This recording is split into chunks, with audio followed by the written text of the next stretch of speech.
चलिए आज हम लोग क्या करेंगे, 8 नंबर सवाल को बनाएंगे। ठीक है, चलिए देखते हैं क्वेश्चन क्या है। क्वेश्चन है कि आकृति 12 पॉइंट क्या है 26, ये जो फिगर है ना, ये कितना है 12.26 का ये फिगर दिया हुआ। ठीक है, इसी का बात किया जा रहा है। कहता है कि एक दौड़ने का पथ दर्शाता है। ये जो पथ है ना, ये दौड़ने के लिए पथ मतलब रास्ता, ये दौड़ने का एक रास्ता है। ठीक है, इसके बाद कहता है कि जिसके बाएं और दाएं सिरे अर्धवृत्त, बाएं जिसके बाएं और दाएं सिरे अर्धवृत्ताकार है। ये जो बायां है ना और दायां है, ये दोनों पर अर्धवृत्ताकार सिरा है, तो अर्धवृत्ताकार है दोनों। ठीक है, इधर एगो इधर एगो, तो दोनों आंतरिक समांतर रेखा खंडों के बीच की दूरी, यहाँ से रेखाखंड मतलब जहाँ से रेखा घूमना स्टार्ट होता है वो वहाँ से क्या हो, रेखाखंड हो जाएगा। ठीक है, देखते हैं यहाँ तक सीधा के इसका घूमना स्टार्ट हुआ, इसका मतलब ये वाला क्या हो जाएगा, वृत्त वाला भाग आ जाएगा। और रेखा क्या होता है, सीधा, यहाँ से क्या हो गया सीधा, तो यहाँ पर जितना दूर सीधा है ये वाला सीधा हो गया।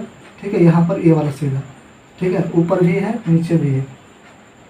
तो यह बोलता है रेखाखंड की जो लंबाई है, बीच की दूरी कितना है, बोलता है इसका जो बीच की दूरी है क्या बोलता है, इसकी बीच की दूरी 60 मीटर है। ठीक है, क्या बोला गया है, ध्यान से समझिए कि आंतरिक समांतर रेखाखंडों के बीच की दूरी, आंतरिक देखिए ए वाला का बात कर रहा है, ये वाला आंतरिक मतलब भीतरी वाला। तो इसके और इसके बीच की जो दूरी है ना, कितना है, ये वाला का दूरी 60 मीटर है।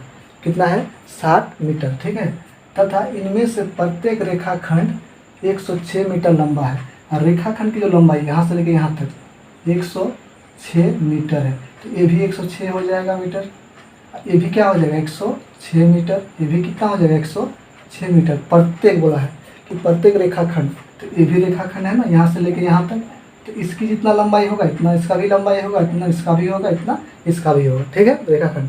उसके बोलते हैं यदि पथ 10 मीटर चौड़ा है, यदि पथ की चौड़ाई यहाँ से लेकर यहाँ तक चौड़ाई, यहाँ से लेकर यहाँ तक इसका चौड़ाई, तो बोलता है अगर इसकी चौड़ाई जो है 10 मीटर है, कितना है 10 मीटर, याद रखिएगा। ये वाला जो चौड़ाई है ना, कितना देके रखा है, हम थोड़ा मिटा के इसको लिख देते हैं 10 मीटर। ठीक है, कितना है 10 मीटर चौड़ा। ठीक है, तो ये भी कितना हो जाएगा आपका 10 मीटर चौड़ा। ठीक है, क्योंकि पथ की लंबाई चौड़ाई बोला है ना, तो सब जगह क्या हो जाएगा 10 मीटर चौड़ा। तो यहाँ भी इसका लंबाई कितना होगा, यानी चौड़ाई सॉरी कितना हो जाएगा 60 मीटर।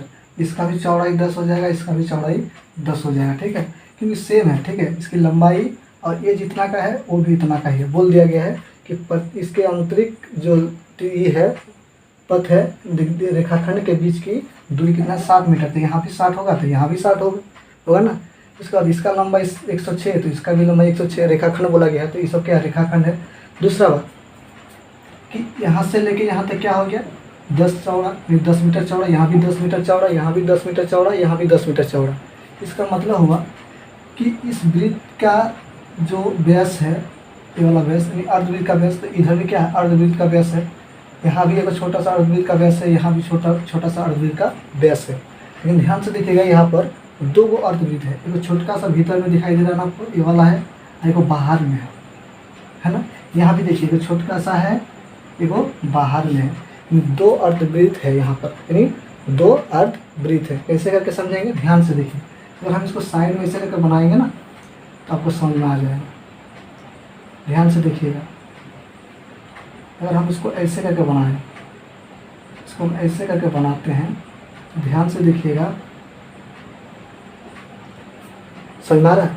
ये क्या है, ये एक अर्धवृत्त है, ये वाला अलग से एक अर्धवृत्त है, और ये वाला एक अलग से अर्धवृत्त है, ये वाला एक अलग से अर्धवृत्त है, ये वाला एक अलग से अर्धवृत्त है। ये 2 अर्धवृत्त। लेकिन एक चीज़ देखिए, ये अर्धवृत्त की जितना परिधि है ना, ये भी उतना ही है, ये जितना है वो भी उतना ही है।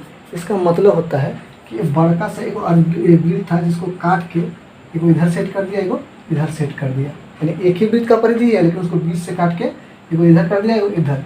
फिर उससे छोटा सा थोड़ा सा, उससे छोटा थोड़ा था जो उसको भी काट के उसके भीतर में को इधर को भीतर में सेट कर दिया। समझने के लिए समझ जाइए, जब हम इस वृत्त की परिधि को निकाल लेंगे ना, तो इसे 2 से गुना करेंगे तो ये भी शामिल हो जाएगा, क्योंकि ये इसी का ही हिस्सा है, ये वाला है कि नहीं है।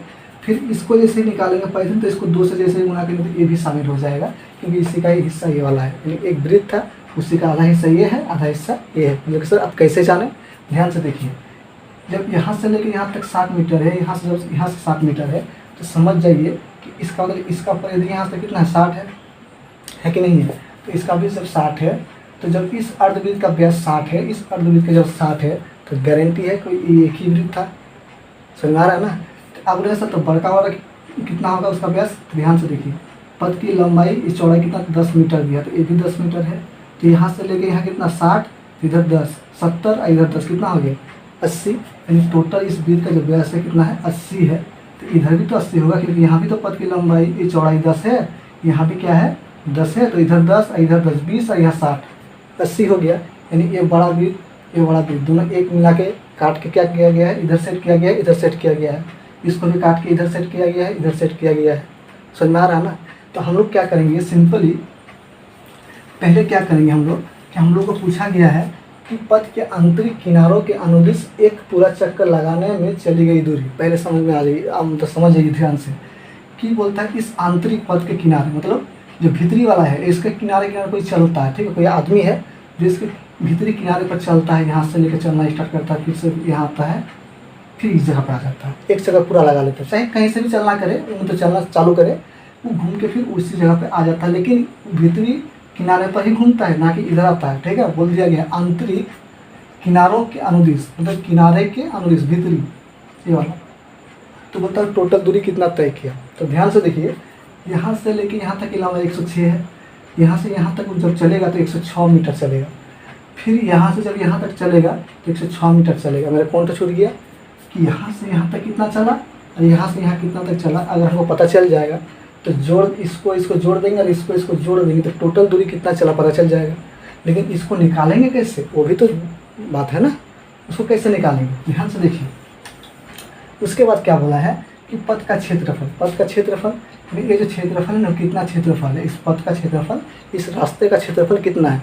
तो सबसे पहले हम लोग चली गई दूरी को निकालते हैं। ठीक है, तो सबसे पहले सॉल्यूशन लिखेंगे। ठीक है, क्या लिखेंगे, सॉल्यूशन दिया है, क्या दिया है,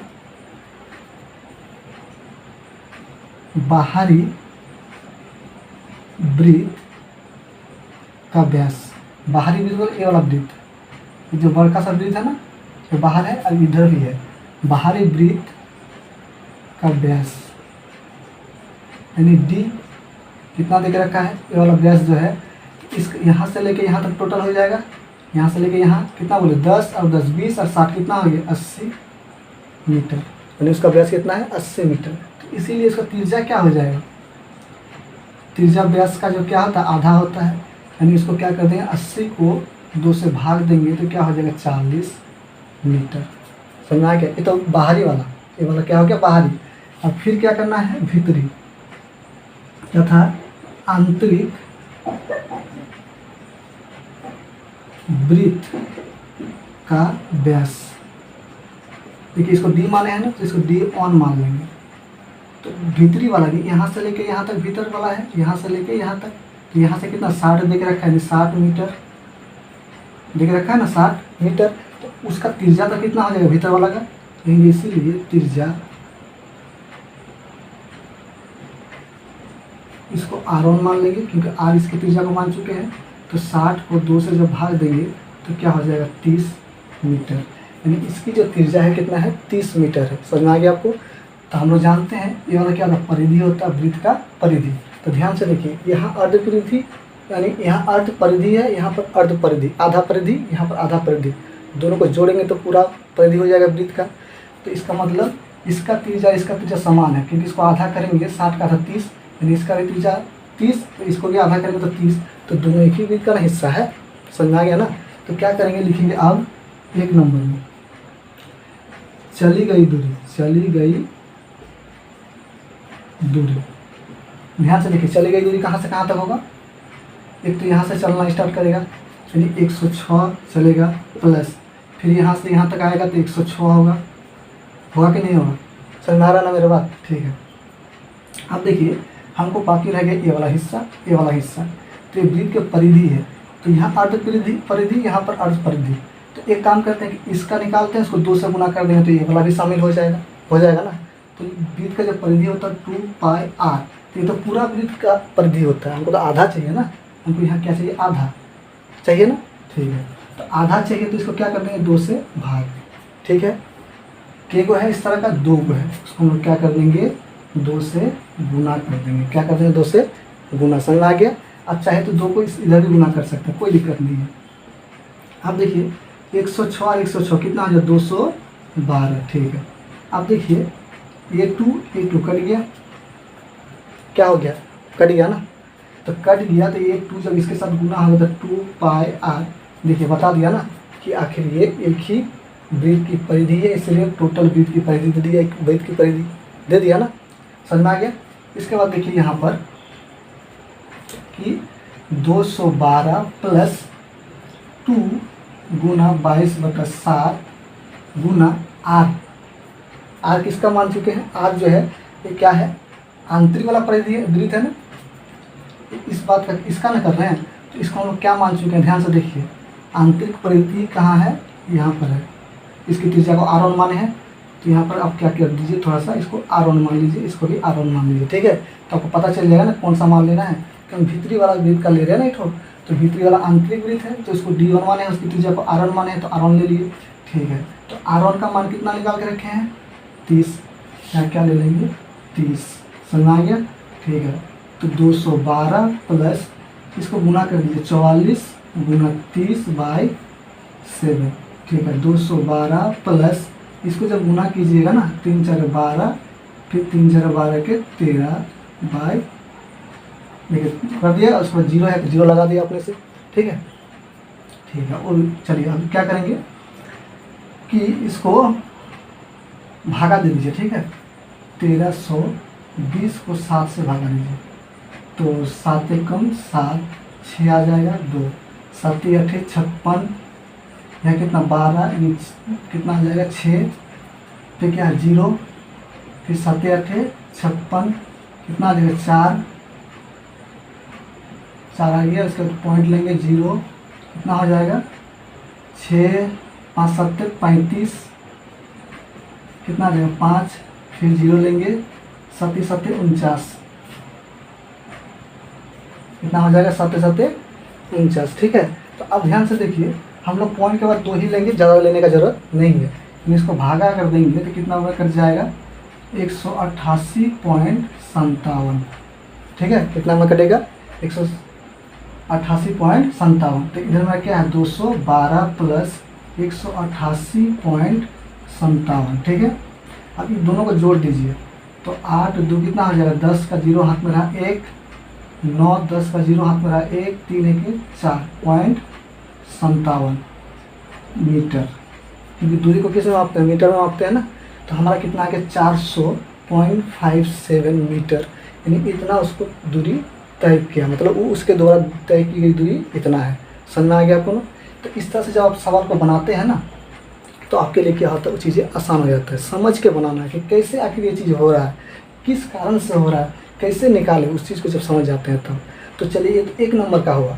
अब हम लोग क्या करना है, क्षेत्रफल भी बताना है, तो क्षेत्रफल को निकालते हैं। ठीक है, इसको हम क्या कर सकते हैं, नोट कर सकते हैं। चलिए हम इसको मिटा देते हैं। ठीक है, चलिए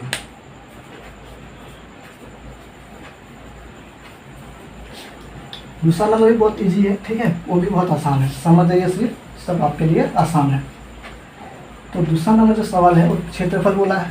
ठीक है, तो हम लोग को इसमें क्या करना पड़ेगा, क्षेत्रफल निकालना होगा। ठीक है, तो क्षेत्रफल कैसे निकालेंगे, दूसरा नंबर, पथ का क्षेत्रफल। पथ का क्षेत्रफल ध्यान से देखिए, अगर हम लोग यहाँ से देखेंगे ना, तो इसका नाम हम लोग क्या दे देते हैं, A B C D E F G H, इसका नाम दे दीजिए। क्यों दिए आपको पता चल जाएगा। अभी देखिए ध्यान से, क्षेत्रफल यहाँ से लेके ए वाला क्षेत्रफल पता करना है, तो आपको पता है कि ए वाला क्षेत्रफल जितना होगा ना, ए वाला भी क्षेत्रफल उतना ही होगा, क्योंकि इसकी जो चौड़ाई है 10 है, तो इसका भी चौड़ाई 10 है। इसकी जो लंबाई है 106 है, तो इसका भी लंबाई 106 है। तो इसका मतलब इसका क्षेत्रफल जितना होगा उसका भी क्षेत्रफल उतना ही होगा। दूसरा बात, अभी हम लोग देखें कि इसका त्रिज्या जितना है, इसका भी त्रिज्या उतना ही है। तो इसका मतलब इसका क्षेत्रफल जितना होगा इसका भी क्षेत्रफल उतना ही होगा, क्योंकि इधर वाला जो दोनों वृत्त का जितना त्रिज्या है इधर वाला के दोनों का भी त्रिज्या क्या होता है, सेम, दोनों का मिल जाता है। तो एक का क्षेत्रफल निकालेंगे 2 से गुना करेंगे तो ये वाला भी शामिल हो जाएगा। लेकिन क्षेत्रफल निकालेंगे कैसे, ध्यान से देखिए, ये जो बड़का वाला वृत्त है ना, ये वाला अर्धवृत्त, उसका सबसे पहले क्षेत्रफल निकालेंगे, यानी यहाँ से लेकर बड़का जो है उसके अंदर फिर छोटका जो घुसा हुआ है, तो पहले बड़का का क्षेत्रफल निकालेंगे यहाँ से लेकर पूरा का, उसका छोटका का निकालेंगे यहाँ से लेकर पूरा का, बड़का में छोटका को घटा देंगे तो ये वाला क्षेत्रफल बच जाएगा। अब ये वाला जैसे ही बचेगा 2 से गुना कर देंगे तो ये भी शामिल हो जाएगा ना। तो ध्यान से देखिए, तो क्या लिखेंगे,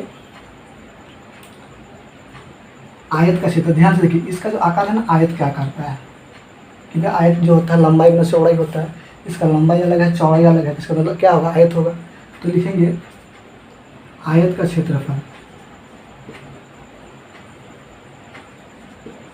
आयत, तो यहाँ पर ध्यान दीजिए थोड़ा सा कि दो है ना, ये वाला दोनों का सेम क्षेत्रफल है, तो क्या करेंगे हम इसको 2 से गुना कर देंगे, तो 2 गुना आयत, कौन सा आयत है, ABGH, ABGH का क्षेत्रफल, ठीक है। इसका तो हो गया, 2 से गुना करेंगे तो ये दोनों शामिल आ जाएगा। अब इसका छुटा हुआ है ना, प्लस जोड़ना पड़ेगा क्योंकि टोटल बताना है ना। तो ध्यान से देखिए क्या करेंगे हम लोग, बड़े वृत्त का क्षेत्र अर्ध क्षेत्रफल में पाई आर स्क्वायर, तो बड़े वृत्त का जो त्रिज्या है ना उसको क्या माने, देखिए बाहरी वृत्त, बड़े वृत्त तो बाहरी वाला वृत्त का बात कर रहे हैं, तो उसकी त्रिज्या को आर माने, तो आर ले लिए, तो आधा वृत्त है ना इधर, तो 2 से क्या कर दिया हम लोग, भागा देंगे पूरा वृत्त की क्षेत्रफल को 2 से भागा देंगे तो आधा वृत्त का क्षेत्रफल निकल जाएगा। उसके बाद प्लस फिर छोटा में भी आधा है, तो छोटा का भी क्षेत्रफल क्या होता है, पाई आर स्क्वायर, तो छोटा वाला के लिए त्रिज्या को क्या मान चुके हैं, R1, तो इसको R1 लेंगे, इसको भी 2 से भगा देंगे, क्यों, क्योंकि ये भी आधा ही है, समझ आ गया, क्या है, आधा ही है। लेकिन बोले सर यहाँ प्लस क्यों दिए, तो प्लस नहीं होगा, क्या होगा, माइनस। बोलेंगे सर क्यों माइनस, ध्यान से देखिए, बड़का वाला क्षेत्रफल में वृत्त का क्षेत्रफल जो आधा है उसके क्षेत्रफल में छोटका वाला आधा क्षेत्रफल को घटा देंगे तो ये वाला ना बचेगा, मेरा बचेगा ना, यानी बड़का वाला जो क्षेत्रफल है वृत्त का क्षेत्रफल, आधा वृत्त का क्षेत्रफल, उसमें से छोटा वाला का आधा वृत्त का क्षेत्रफल को घटा देंगे तो ये वाला बच जाएगा। तो ये तो मेरा इसका निकल गया, लेकिन इसका फिर कैसे निकालेंगे, इसी को 2 से गुना कर देंगे तो ये भी शामिल हो जाएगा, समझ आ गया, ठीक है। अब आयत का क्षेत्रफल क्या होता है, लंबाई गुना चौड़ाई, तो लंबाई में क्या है 106, ठीक है, गुना चौड़ाई कितना है इसका 10, समझ आ गया, चौड़ाई कितना है 10। इसके बाद प्लस दोनों से क्या कॉमन आएगा, कोई बताएगा, पाई भी कॉमन आएगा, और नीचे दोनों का क्या है 2 है, तो 2 क्या हो जाएगा, कॉमन हो जाएगा, ठीक है। तो भीतर जो बचेगा क्या बचेगा, R स्क्वायर माइनस R1 का स्क्वायर, इधर क्या है 2 है, तो देखिए A2 कर लिया ना, ठीक है। आप देखिए इसको हम यहाँ पर बनाते हैं, यहाँ कितना हो गया 2 गुना, इसको जब गुना कीजिएगा ना कितना हो जाएगा, 1 का गुना इसके साथ करेंगे तो उतना ही हो जाएगा, और 0 है तो 0 लगा दिए, यहाँ पर 2 तो गुना में ही है, प्लस पाई का मान 22/7 गुना, ध्यान से देखिए, या फिर यहाँ ब्रैकेट रहने देते हैं, आर का स्क्वायर, तो आर कितना है 40, तो 40 का स्क्वायर, फिर प्लस सॉरी क्या है माइनस है, क्या है माइनस R1 कितना है 30 का स्क्वायर, ठीक है। अब देखिए इसको जब गुना करेंगे ना, 0 का गुना 0 के 2 के साथ 0, फिर 6 गुना 12 का 2 हाथ में रहा 1, 0 का गुना 2 के साथ 0 और 1, तो यहाँ क्या हो जाएगा 2 हो गया ना, ठीक है। अब देखिए 22/7 गुना, फिर सॉरी इसको रहने देते हैं, इसका स्क्वायर कितना होता है 1600 माइनस 900, क्योंकि 40 का स्क्वायर कितना 1600 होता है, 30 का स्क्वायर 900 होता है ना, ठीक है। अब देखिए 21 20 प्लस कितना हो जाएगा 22/7, इसको अगर घटाएंगे ना तो कितना हो जाएगा आपका 700, तो 7 एकम 7, यानी 7 100 में 700 होता है, कट गया, ठीक है। अब देखिए 21 20 प्लस इसको जब गुना कीजिएगा तो 22 अब 2 जीरो लग जाएगा ना, ठीक है। अब देखिए इसको जोड़ दीजिए, 0 0 0 0 2 2 2 और 1 3 2 और 2 कितना हो जाएगा 4, यानी इसका जो क्षेत्रफल है किसमें मीटर में दे के रखा है ना, तो इतना मीटर स्क्वायर।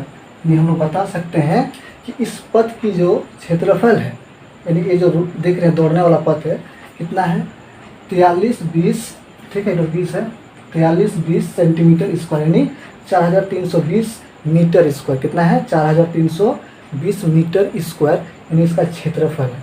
तो ये देखने में लगता है भारी, लेकिन जब बनाते हैं ना आप, जब कोई भी चीज़ के पीछे लग जाते हैं तो भले ही वो कठिन होता है पर असंभव नहीं होता है, ठीक है। तो वो बहुत ही आसानी से आप उसको बना सकते हैं जब समझ जाएंगे। तो ये सवाल आप 2-3 बार बना लीजिए और भी आपके माइंड में क्या हो जाएगा, बैठ जाएगा, और आपको पूरा कंफर्म है कि ये सवाल आप कभी नहीं भूलिएगा, ठीक है। थोड़ा सा मेहनत कीजिए, मेहनत के बिना कुछ भी नहीं होता, ठीक है। तो चलिए मिलते हैं फिर अगले सवाल में।